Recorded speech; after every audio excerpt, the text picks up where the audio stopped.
eventually you get absorbed in and you are Sonic.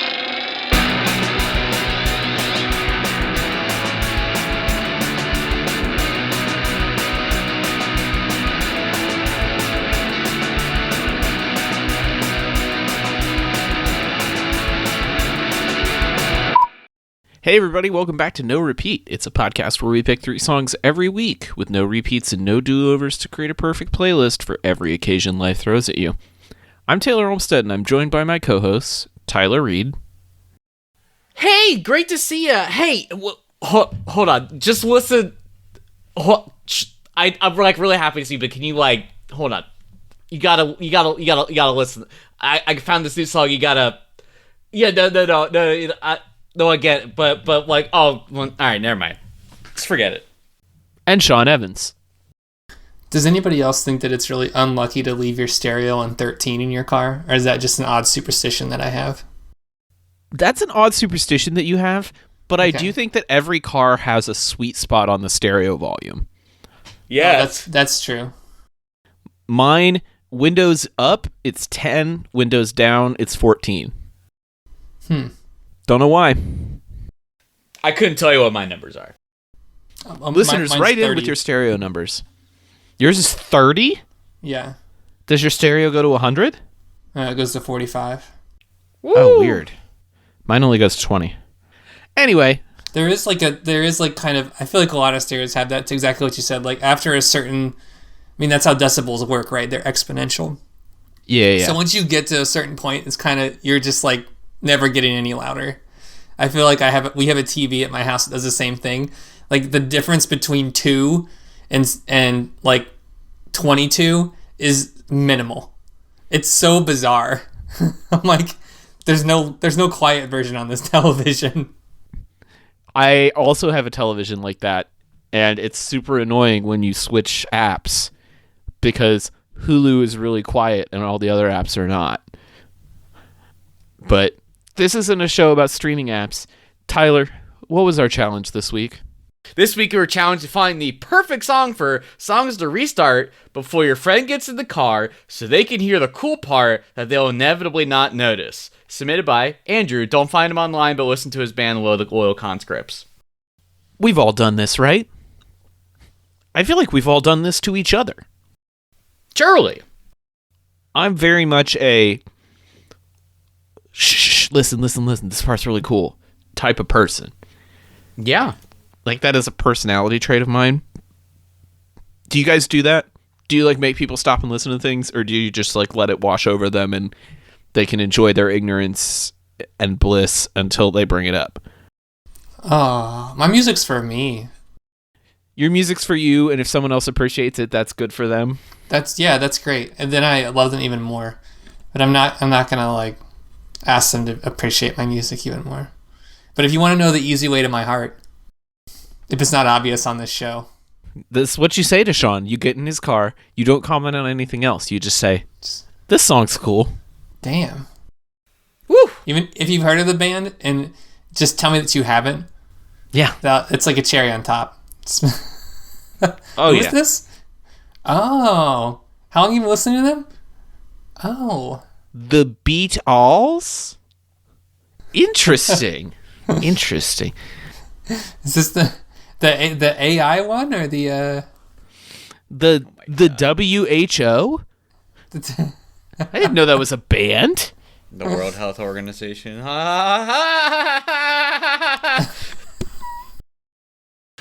Tyler, what about you? It depends. If it's somebody who I know will appreciate it, yeah. I'll be like, hey, I think you'll really like this one. If I know they don't care, I ain't worrying about it. I'm throwing on whatever. If they say anything, if I'm with my homies, if I'm with Taylor's in the car, I'm like, hey, yo, check this out. It's like, it's totally case by case. But I don't know, I feel like most people don't care. So it's like, it's just for me, baby. I feel like I do try to find like cool tracks though. I feel like, you know, like if I'm picking somebody up or whatever, you know, I'm trying to put on a vibe, trying to get something started. See, that's my thing, is like most of the time I'm about the vibe. And like I'll put on something that I really like, but if it's just setting the vibe for the room or for the car and other things are happening, I'm probably not going to stop conversation to point it out. Right. The exception to this, like you said, is if I'm with other music nerd friends, or if I'm with my husband and I've had like a beer and a half. Like if we've just had a nice dinner and, you know, we maybe had a drink with dinner and I'm driving back home and a cool song comes on, I am going to talk his ear off about it. But he knows what he got in for. He's married to me. He's stuck with this now. He just has to accept that sometimes I'm going to spend the whole car trip talking about the bass line on a Talking Heads song. And sometimes we're going to spend the whole car trip talking about some obscure Disneyland attraction from the 1970s because that's his jam. And that's fine. And this is going beyond the scope of the podcast, but that's just like what a relationship is. I mean, yeah, on some level, sure. It's like you're like listening to it, you're like, you just kind of tell each other things at each other about things that you're passionate about, and you are at some point presuming that they have enough knowledge and understanding that they're like, yeah, I don't particularly, this isn't my particular thing, but I appreciate you sharing with me that thing that you care about a lot, and that's important. Right. But it is like, it's harder to talk to somebody like him about this stuff because he doesn't necessarily like think about music in that way. Whereas I feel like if I just pick a friend of mine at random, like if I have to pick somebody up from the airport and I tell them like, hey, here's a cool part, there's like a 60-40 shot of them being very interested in that conversation. I think maybe that's big-headed of me, that I'm like, oh, everybody thinks my thoughts on music are so interesting. But then we do talk about music for an hour every week into the internet, assuming that people find it interesting. So there's a little bit of confirmation bias there. Mm-hmm. So what were you looking for this week, guys? Was there a particular kind of thing that you were going to stop the conversation in its tracks to make people listen to? Well, once again, as per the usual problems of this podcast, is that we've already chosen a lot of cool songs. Chosen several hundred cool songs at this point, and surely I would have probably picked one of those songs for this challenge. That's the first level of hell. The second level of hell is like, well, I've already chosen at least three Carly Rae Jepsen songs, and I cannot possibly pick a fourth one. So it's like, okay, so any songs I already like, any artists that presumably I've already picked at like 2 or 3 songs for, immediately off the list. So now we're on to the third layer of hell, where now we're just trying to find cool vibes. And so something that fits within under 5 minutes, you know, and just the random other things that we sort of like impose upon ourselves for this podcast. But I feel like what I kind of want, the sort of parameters I was kind of trying to find was like something that happened, you know, maybe that has been like an earworm for me, maybe something that feels a little specific, that maybe feels like maybe it's just kind of what I'm into, you know, maybe something that's like, maybe not necessarily like a perfect 10 out of 10 song, but I think has like an interesting idea that I kind of want to like, that I think does something cool that I want to like showcase. Thinking about just sort of like songs that are a little bit off the beaten path, maybe not by like a super well-known artist, like maybe it's just something that kind of is like in more of my wheelhouse, which is maybe more on the local and above level, you know, like kind of, you know, like we're not picking a Taylor song, right? We're not picking any Swiftie tracks for this challenge, right? Because it's like, everybody's already going to be at the edge of their seat. They already know. So I feel like something that's a little lesser known, that I feel like can sort of like requires the attention to like actually focus on it, I think was kind of where I was trying to go. Sean, what were you after this week? I was looking for a song that had the very chill, cool part to it that could go unnoticed. if it wasn't called out, but I wouldn't have to explain it. That's also another part of it. Like, I didn't want to say like, oh, did you hear it? There it went. Because I thought about for a second, there's a couple songs that I heard this week and I know of in my life that I'm like, there's like a fleeting video game sound or something, or there's like a particular effect that on the vocals, and I was like, oh wait, here it is. But I was like, I need something that has a little bit more duration to it that I think is done very well. So that's kind of why I picked the song that I did. Yeah, I feel like you definitely wanted something. I think also something that's kind of maybe in the middle, maybe kind of like towards the earlier half, you know, because I felt like there was like a song that I really wanted to pick that was kind of like, well, you kind of like the end is kind of where you want it to be, and that's kind of like, well, that would be about the time someone would presumably get in the car, and so it's like, well, because you started the song on your way there. Yeah. I struggled with that with both of these problems, right? So I'll speak to the end part first. I had a lot of songs that have like cool beat switch ups or changes or things at the end that were really interesting that I wanted to pick, but it just didn't feel right. I want to particularly shout out friend of the show, Tess Stevens, and her band Tess and the Details. Her new single Canary has this awesome like halftime breakdown in the final chorus that just like is imprinted into my brain, and I love it so much, and every time it comes up I'm like waiting for it, and I'm like, here it comes, here it comes, here it comes.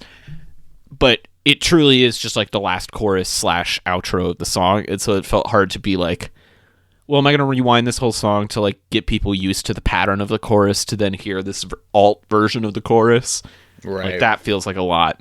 And in a similar boat to what Sean was saying, there's like the subtler things. Like, I really love this track on the new Oasis album, Barbaric, where it's about like the breakdown of a relationship, and the chorus kind of like echoes the structure of the breakdown. So the first chorus, all the pronouns are you. The second chorus, it's all I. And the third chorus, it's all we. But like, you have to be listening really close and like paying attention to the narrative of the song to understand why that's happening and how cool that is. And so I felt like that's just a little too subtle, and like, I'm not gonna just like have somebody in the car and be like, really listen to these lyrics, man, like really think about what they're saying. Like, that's not the vibe. So yeah, I agree, it needs to be something like in the middle of the song, interesting enough to like be noticeable, but not, you know, a full metalcore breakdown that's so obvious that like anybody could hear it happen. You're not picking between the Buried and Me for this one, with their polka breakdowns and jazz swing interludes. No. You say that, but prequel to the sequel was a strong contender for me. Prequel to the sequel by Between the Buried and Me off of the album Colors is literally a strong contender for every challenge when it comes to Tyler's life. We get it. It was a formative album for you, bud. No, I just really like that specific song. It was cute. I do too. Real life. It's a great song. I don't even like metalcore, and I like that song. Missing out. It's a great song. I haven't listened to that album in at least a decade, so let's take it easy. Let's dive into some songs. Who wants to go first? No, I gotta turn off my Between the I can Buried go. and Me. I'll go first. Okay. All right, Sean, what you got? So this week I chose Water Slide by Mick Bass.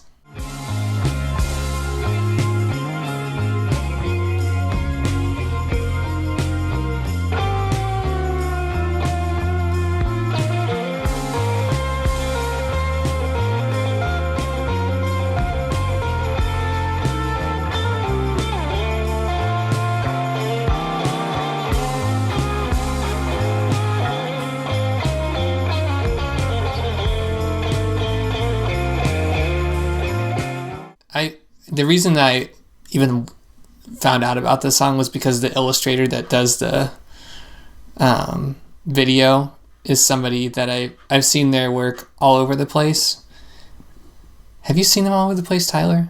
Are they pretty like prevalent? You haven't seen Mick Bess? Oh, is that the Artist? Yeah. Let's see. It's odd that the band is called McBasey and the author is artist. Yeah, I've seen this guy's stuff for sure. Yeah. Like he's done some like effects pedals and different things I've seen. Kind of has the way that he draws human figures and hands and stuff is very Disney-esque, but that's a whole nother conversation that doesn't have to do with the actual song itself.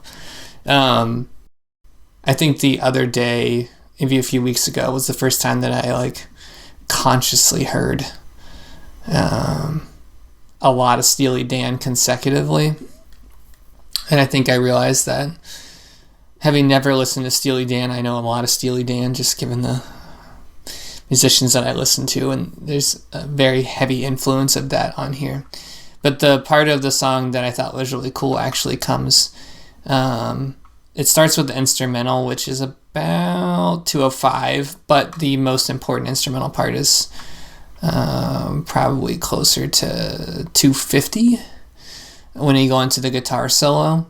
I just think that the bass line with the guitar laid on top of each other and all the kind of psychedelic things that are happening are really cool. It's nothing that's super technical that you really can write home about or something. No one's, I think, saying that this song is absolutely astounding for that, but I believe that sonically in the car, having listened to this song a bunch of times in it, that this is worth pointing out and just being like, hold on, just for like 30 seconds, I just need this moment to just go into the funk cosmic soup and just melt into your car seat and listen to all the stuff that's happening here. It's just super exciting to me, and I love listening to it. So I think on the histogram for YouTube, actually the highest part of the song is not before this. Well, one of like the longest duration of peak is during the guitar solo, which I thought was kind of interesting. I feel like not a lot of people are seeking that out, but for a song that's been out for 2 years and almost 4 million views, the fact that the guitar solo has so many, the instrumental is so histographed, is interesting to me. Well, it's specifically called out by the music video, though. Yeah, it does. That it's, what is it? Hold on. Like, there's like a... Yeah, there's an on-screen inner title that says... There is like a clip. Yeah. Time for a weirdly long instrumental. With a solo in the second half, I was told it was a mistake, did it anyway. But it's so good. It's such a good instrumental, and when it kind of cuts out again at the end and everything becomes crystal clear, I think it's a really nice way to bring somebody in and then leave it, and it is impactful. One of the fun things about this challenge is we didn't tell each other what part of the song we were talking about. But listening to this song, I was like, oh, it's got to be the guitar solo, right? Because I'm with you. Like, if you just looked at it as notes on a piece of paper, it's not all that interesting. But it is the way that the effects stack on each other. It's the tone that he's getting out of that particular guitar. It's that bass tone, especially. Like, it really resonates. And not like in a, oh, this resonates with my heart way. Like, it is a bunch of really resonant frequencies that I think, like, if you had really, really nice speakers and cranked them up loud, like, you could feel that resonance. And I really, really dig that. Like, when psychedelic rock hits in exactly the right way like this, that's kind of like why the genre exists. And I'm glad people are still doing this. Like, I know there's a lot of like psychedelic, like funk and soul and R&B around right now, but not as much of it is this kind of like Pink Floyd-y guitar solo-y kind of thing. It's more vocal driven, and I'm glad to see guitar players still kind of noodling around in this space that aren't Kevin Parker of Tame Impala. Nothing against him. It's just like one man does not a movement make. Right. And that was one of the things I kind of wanted to comment on, was that, like, I feel like lots of people are kind of futzing with the sort of those sounds, like Thundercat in particular kind of feels like also like leading the charge in terms of like the like mainstream sort of like bass centric sort of like psych funk kind of vibes. Who else is kind of doing it? Because it was I think you could say like Wolfpack to a degree, like that whole circle of people. I think this is going to be the second time I mentioned Steve Lacy, probably also. I feel like because he was originally like kind of like one of those bass guys, wasn't he? Bass or guitar. Yeah. He was definitely an instrumentalist before he became a vocalist. Yeah. But but it feels like there's definitely like sort of like an undercurrent of that kind of going on. And I feel like this is kind of like the second kind of like super vibey like psych pick from Sean this year. I think there might have been a few more, but I'm like, okay, where's this coming from? What's he digging into? Is it time to go back to like the proto like psych stuff? Like how far is Do we need to break out the blacklight posters? Yeah, like let's I've actually relined the whole inside of my car with blacklight posters. Okay. Yeah. Which is funny for your commentary usually on my songs are things that songs that don't go anywhere very fast. But I feel like specifically psych rock, specifically this one is like you're just kind of chilling out for like a long time. It's just like, yeah.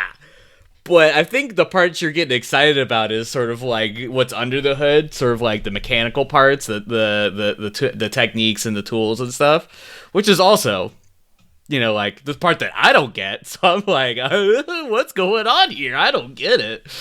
But you're like, but this wibby wabby wap wap pad does the wiggle dingo and it makes it all.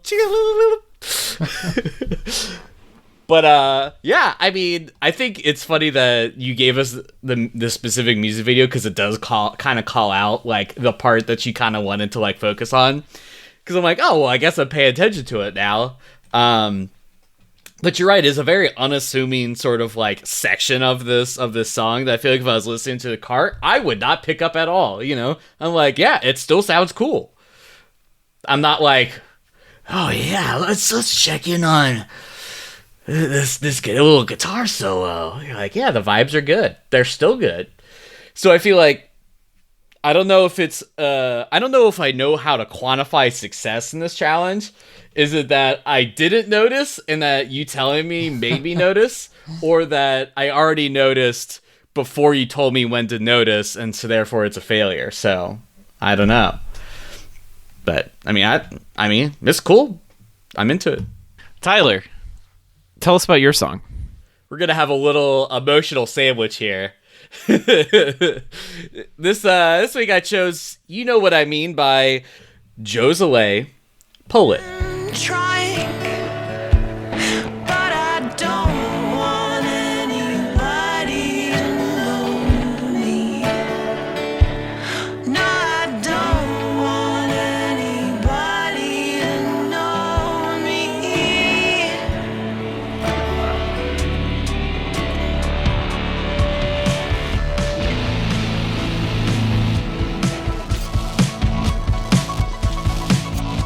So they call their music tender and thoughtful DIY indie rock. And I've kind of been following them on Twitter just because they gave really great like TikTok recommendations for like, here's what I've been listening to this week. And so that's kind of how, you know, sort of like just in the like Twitter sort of like musician space, I kind of found them. And then their album came out this year, and I was like, you know what? I've been following this person for their recommendation for so long. Time to check out what they actually do. And so this sort of feels like feels kind of in the vein of sort of like the like sad girl sort of like era of music, where it feels very like very vulnerable, very heartfelt, very sort of like very honest and earnest lyrics. And so this one, like a small clip of this came across like on their TikTok feed, like they had played like a little bit of it, of this song in particular. And I was like, oh, I'm really like gripped by this. And so then I gave it a listen. I was like, and then for some reason, I just felt like I just needed to keep spinning this song over and over again. And so the kind of the part that I would want to really like focus on is sort of like basically at like the halfway point where at some point there starts to be sort of like this uptick in this really like primal guitar sound. Like it just like plugged in, like really fuzzed out. And then it kind of like everything kind of starts to like really rise. And sort of like there's a moment in the chorus where I feel like everything just kind of like comes out, feels very intense, feels very visceral. And I think after that moment, it starts to like kind of like chill out, but it still kind of keeps the like electricness of it. And so I feel like you kind of really need this sort of like the very vulnerable, the very stripped down sort of like basic sort of like starting of this song to then the build up to then appreciate sort of like the middle point and then sort of like the kind of like the breakdown afterward.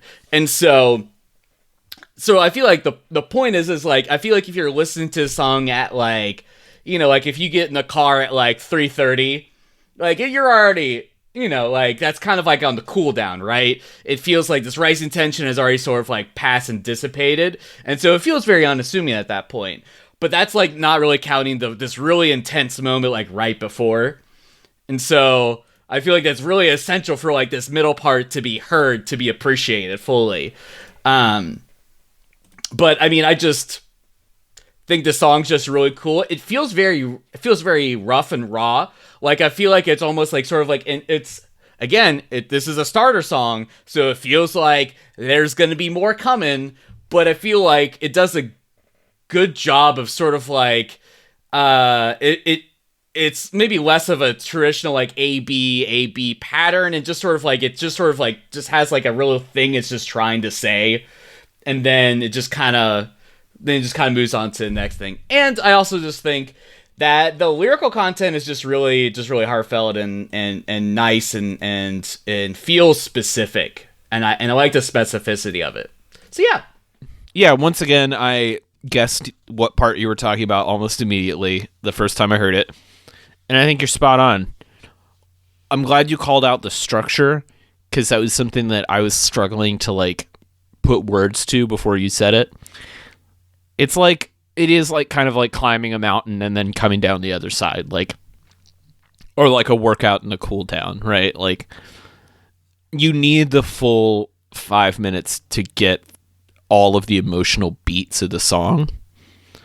And I think that's what makes it work. And you could just tell somebody like, hey, listen to this one part, and there's this like big fuzzy wall of sound guitar, and like the right person's going to appreciate that. But at least for me, like I want to hear this whole thing because I love the narrative that's being built here. I think like this tension between wanting to feel vulnerable with someone but also being scared of being vulnerable with anyone, like kind of the terrifying, what is it, it's like the fear of being known or something, the terrifying pleasure of being known or something like that, the mortifying ordeal of being known. Yeah, there we go, that's the phrase I was looking for. There we go. Yeah, that's what this brings to mind. And I think it captures that feeling really well. Like it has kind of a nervous energy in parts, which I think really works. I like the real glitchy electronics in the second half. It's cool. I really dig this. Oddly, I don't know where, but I feel like I've heard of this artist before. In the HD folk realm. Ooh. I was going to say, this feels like a Sean song. I'm not sure. I'm saying that, and then I'm like, I if I was forced to prove it, I don't have the wherewithal to do it. But that said, I like it generally. I liked exactly what you said. I didn't guess where you were, like the part that you pointed out. That was not the part that I guessed. Mm-hmm. I actually, if we're talking about the same part, like 225-ish, where the distortion really turns on and then it goes away after that. It does get a little grittier at the end, but not as heavy as halfway through. I don't know about the fear of being known thing. I don't necessarily read that here, but I like all the textures. That's really nice. And I am very attracted to that. I think that's also because I take black and white photography, so I really like textures of things. Loves the texture. Listen, I we're love a good texture. we're texture people. But I like that it continues in her voice the whole time too. That it's distorted, and there's like a little. I don't know if there's like a small delay on it, or if there's like a double tracking that's happening. But it's really nice that there's kind of fuzzy things with kind of clear stuff. And actually, the part that got me was at the end. There's the reverse section, but then at 506, like 505, 506, right at the end is like a sound, and like that is actually real. That really plays for me. And like I would have completely missed that part if I wasn't listening really close to this song. Yeah. And I think that's anytime you add reverse to something, it's a nice quality that is you have to be listening for, but also having a little glitch or something is also nice. So yeah. I've been wanting to do a challenge that's like weird sounds within songs, and I feel like this has just solidified that that's a thing we're gonna do. Yeah, I think so. That sounds great. I got plenty of weird songs. But this week on Tyler's yeah. Tyler's chill vibes corner. I don't know if he was like a Jeopardy host, and there was it would be just $1,000 all the way down weird songs. Yeah, exactly. I guess that just leaves me. And this week I chose Spirit 2.0 by Sampha. Eagle made of gold. Now I'm drifting into open skies.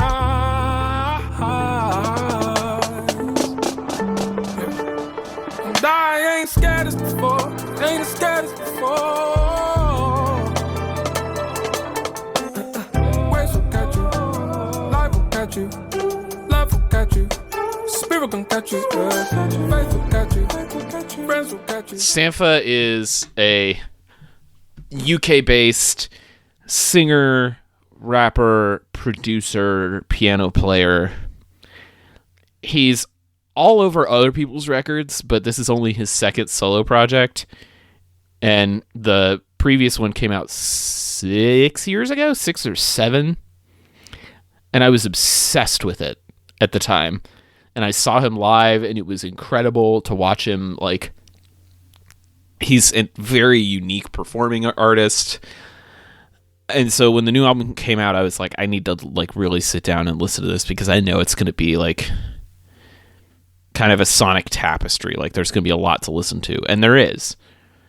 I wanted to pick every song on this record for this challenge, but I settled on Spirit 2.0 because I think it showcases his chops as a producer and how he makes kind of unorthodox choices in his production to benefit his song structure. The part that I would want to rewind for people is the pre-chorus, which you hear for the first time around 118, where he drops out a bunch of the instrumentation and has this very echoey, like military style snare drum roll with like a little bit of delay and reverb on it. And it's like this moment that simultaneously has this kind of like vulnerability because it's so stripped back, but also this like regimented feel of it because it's like I don't know, it feels like drum corps to me. Like it gives me flashbacks of like high school marching band. And I just really love like how this song about like the things in life that like raise your spirit and like those moments where you question yourself, to have these like real moments of like tense uncertainty that's basically just voice, drone, and drums like, I don't know, it really works on me. And every time I listen to it, I'm just like, man, that is like somebody's clear, like, singular vision here. Like, you can tell that he really labored over this one. Yeah, there's a ton of snare drums in this entire thing. Like, I imagine that he has like a little, or whoever was producing it had like a nice little sampling pad that was just fun snare sounds, and then just kept adding them in all the time as little textures over top, which is nice. I feel like there's some nice like brushy snare drum sounds and some nice really tight piccolo snare sounds and some of those like synthy sounds and marching band snare sounds, and I noticed that right away. I was like, this is cool. There is like a particular snare drum being used there, but I like that it's juxtaposes the chords on the synth.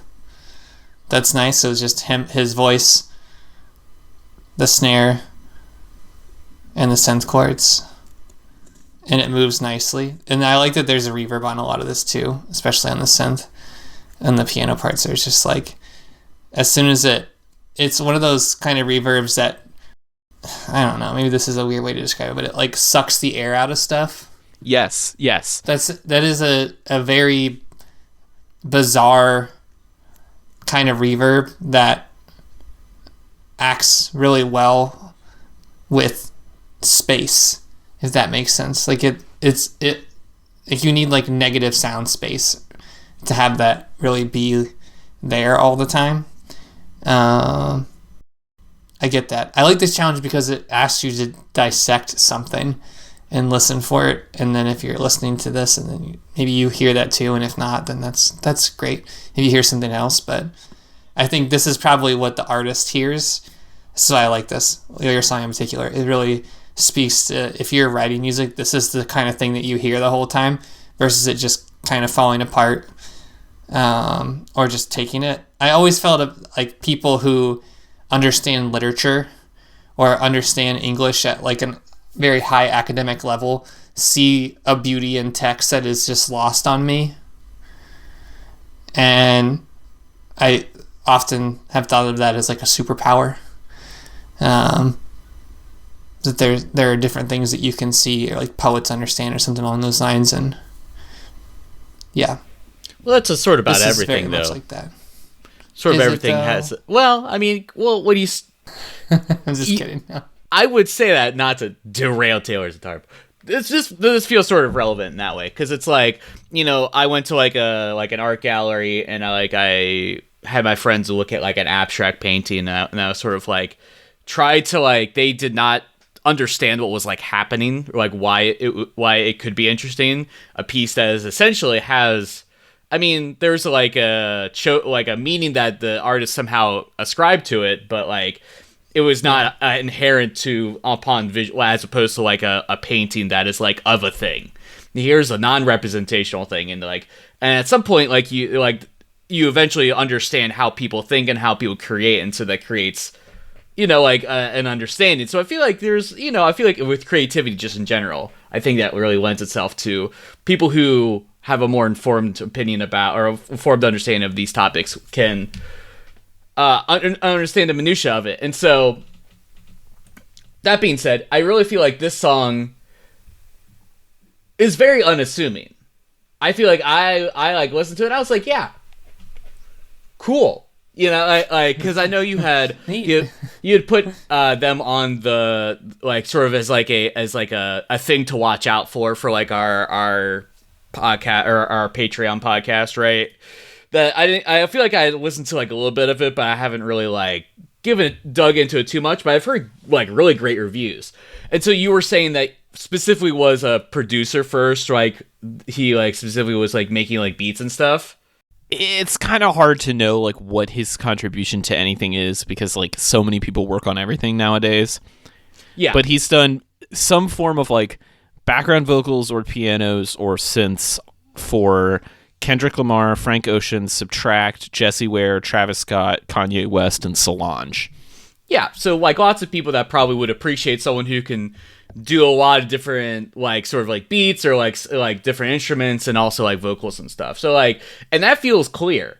Like it's wild that this is just like the second album coming out, because like I feel like this feels specific. I feel like this takes a little bit of like, I feel like a lot of, I don't want to be like, oh, this is like higher art or whatever, but it's like, this feels like someone who's like written like a lot of like hits, like a lot of like tracks that are probably like helped make a lot of like really good stuff. And I feel like this is subdued in like a really interesting way, like you said, where I feel like, you know, there's just like a section that's just like some snare and some vocals, and that's like, you know, it's like it feels very raw. Feels very like clean in like a very specific way. It's like doing more with less, and that's like, I feel like important in all respects. You know, I feel like that is definitely something that I like to live by is a less is more. And so I feel like, you know, sort of like even you just being like, I'm gonna talk about this song, or I'm gonna talk about this artist in a way, has instantly made me understand and understand what's going on in this song more. So I'm like, okay. Yeah, this is cool. Which is literally just this whole podcast. We're literally just like, hey, listen to the song on purpose. And we're like, oh, I understand why I appreciate this. But yeah, I mean, definitely. So I feel like it succeeds in that I was not going to pay too much attention to the song, but now I'm paying attention to the song. Sick. I understood the assignment, you could say. You know what? You really did. All right. Well, with everything that we said there, it's time for our listener submissions. That's not making it Let me cut. scroll all the way down here. Keep on going. It's 254 challenges. Wait, what? And It's like I wasn't right all that. no, challenges. Cool part of the song that you wanted to play for somebody in the car. Only one submission, which is Sound 71 DPI, The Rhythm of Devotion by Synthesis? Sisyphus. You know, the Boulder Man. The Boulder Man. That's right. A song that I also picked. That is the title of a song that I picked for this show at some point in time. Boulder Man. Good times. Let's give it a little listen, since we literally only have one. Let's.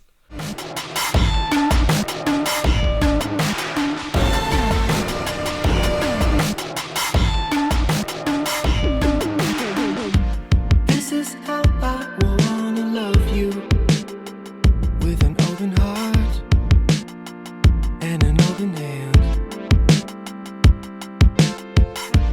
This is how I wanna touch you, with an open heart and an open hand. Nothing else will come between us. Oh, fascinating. This is a collaborative side project of Sufjan Stevens, Sun Lux, and Serengeti. Well, first problem is it's 6 minutes long, so... That's what I was saying. See, I don't like this because now I have to guess, and let's see. I'm going to guess it's the peak on YouTube, That's what I was gonna... I went right there. which is kind of like a beat breakdown from the rap section that then transitions into a Sufjan Stevens sung section. Yeah. This That is was cool. There is like there was like a phase that happened very quickly right there. That was like a Tom Phil phase. That was like boom, boom, boom. And everything was kind of in between. And that was nice. Oh, yeah, it happens again at There is a lot of phasing. around like 220 maybe. That phase Tom happens again. Yeah. I dig this. I dig this a lot. I'm going to check this project out. I think I need to listen to this in the car. Yeah. I feel like sometimes the phasing is a lot more pronounced for me in the car. Yeah, you need to get that. The technical term is stereo separation. Oh, okay. So basically, when you're listening to music in stereo, if your left speaker and your right speaker are too close together, you're more or less just experiencing it in mono. You're not getting the full effect. You want them like on opposite sides of the room, which when you're in a car, they are. Hey. but you sometimes lose that in headphones. Well, with that, speaking of things that lost, B-sides for this episode from us. You got them. People want to hear them. What do you think? Like I said, basically everything on Sampha's new record. Almost anything by Fred again, but especially the Carlos interlude, because that vocal sample, you know who it is when I come through. Like every time I hear it, I just want to hear it 10 more times. Let's see, what else did I have? Joy, Guilt by Dust is awesome. Best to You by Blood Orange. And we'll say Heart Don't Stand a Chance by Anderson .Paak. You know me. It's all about Eyeliner. My favorite artist of all time. That's not true. Most of the time.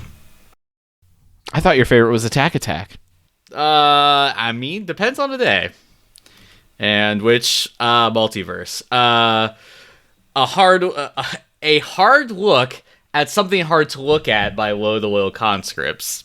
It was too long, and a post-rock song. I feel like post-rock is an ideal genre for this challenge because ain't nobody listened to all that. Ain't nobody listened to anything particular. You're like, I'm just here for... You're like, well, no, but listen, this drum fill, this bass line, no, this is good. The way I downloaded an album that Fantano recommended in a video, looked at the length of the tracks and immediately recognized it was post-rock and just removed it from library.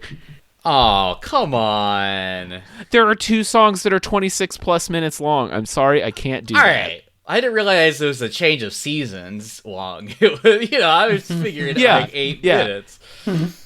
Maybe someday, but All right. that was not today. Okay. No, you're right. I don't know.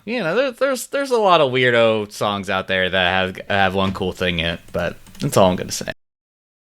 There was a Kali Uchis song I was going to talk about, and there was an Aerosmith song I was going to talk about that had the little like fleeting moments of something happening. Of not being Aerosmith? Of not being... Well, yeah, that might be part of it, too, not being Aerosmith. Well, now that I know that you don't like it, I feel forced to put it on here. I don't dislike Aerosmith. They're just not my favorite. Listen to Aerosmith. Oh, trust me, there's lots of bands that you listen to that I don't like either, but you know what? I just keep my mouth shut about it because I'm a nice guy. All right, we're saying things that we mean now. Okay, all right, okay. Wow. No, I'm just messing with you. Come on. Dream on, Taylor. Dream on. It's okay. I know y'all hate half the stuff I pick, so it don't actually matter.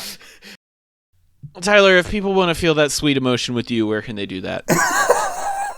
Really, the real lesson from this podcast is that 3 guys that had kind of similar tastes about 10 years ago now have wildly different tastes, and as it turns out, wildly differing opinions on what makes a good song. But you can find my design illustration work at rudepets.club. As always, you can find me on the socials as Rude Pets Club on TikTok, Instagram, and Twitter. Sean, I've got a hole in my soul, and I can only fill it with photographs that you've taken. Where can I find those? You can find me on Instagram at TellySean. And if you're jaded just like Taylor, where can they find you at? I'm on Instagram and Threads as at TC Olmstead. And if you loved these songs and you don't want to miss a thing, you can find all of them on the... I can't even do it. You can find them all on the official No Repeat Podcast playlist. God. And if you're really amazing and you're feeling crazy, you can leave us a 5-star review on your podcast app. That helps people find the show. But now it's time for us to fly away from here until we're back next week with another doing the same old song and dance on another episode of No Repeat.